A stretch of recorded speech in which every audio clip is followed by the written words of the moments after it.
Have you been wondering if your dog is acting out of revenge when they destroy furniture and other stuff when you're not there? Well, destruction is typically caused by boredom, accumulated energy, or separation anxiety. In this video, I'm going to give more emphasis to separation anxiety. So, um, when a dog is bored, they will destroy to get rid of frustration. When a dog has accumulated energy, they will destroy because chewing and ripping and tearing is a great way of releasing energy. Now, when a dog destroys because they have a separation anxiety problem, the destruction is actually their attempt to lower anxiety. And it may be easy for people to think that their dog is acting revengeful because they know that the dog doesn't like being alone. In fact, separation anxiety goes beyond not liking being alone. It's about them panicking when you're not there. So it's easy to think, okay, my dog gets distressed or they don't like being alone. And so when I get home, my favorite pair of shoes has been chewed and I almost have no sofa left. And so they must be doing this out of revenge. And that's not the case at all. I think it will help you gain a different perspective if you realize that when an anxious dog destroys, it really is them desperately trying to lower their anxiety.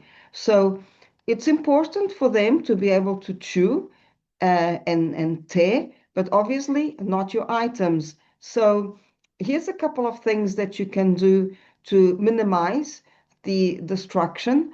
One of them is to confine your dog to a smaller area. Don't crate them. Crating can actually make anxiety worse. So confine them to a smaller area where they still have enough space to move around and pace up and down. And that way you will be minimizing the area of destruction. Ensure that there are plenty of chew toys around because the act of chewing helps to release stress. You can even have like this toy. Now, some of them, I don't know if you heard the squeak. Now, try and avoid having squeaky toys because this sound can actually be quite annoying to some dogs. And if your dog happens to have a high prey drive, this constant squeaking sounds like a prey and it will cause frustration because it's like they're hearing the prey, but they can't catch it, they can't kill it, so to speak. So avoid squeaky toys, but make sure that the rubber is quite resistant because very often anxious dogs really chew and bite down very hard.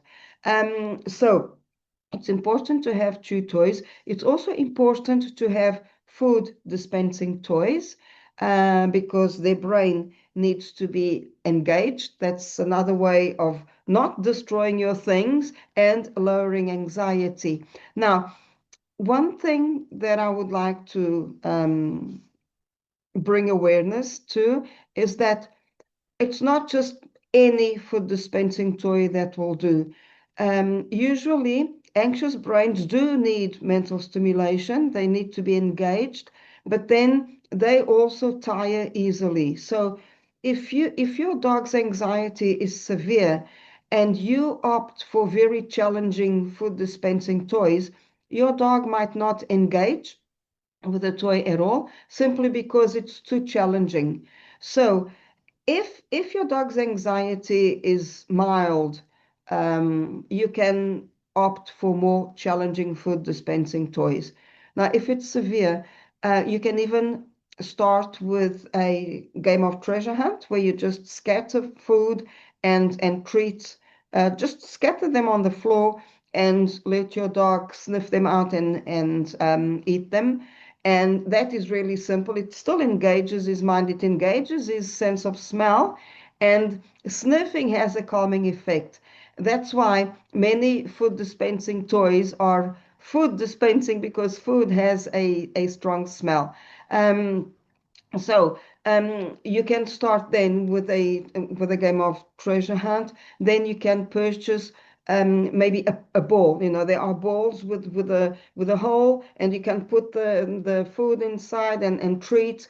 And as the ball rolls, then the food comes out, and that's also quite easy. And then as you notice your dog's anxiety lowering, then you can try to purchase more challenging toys.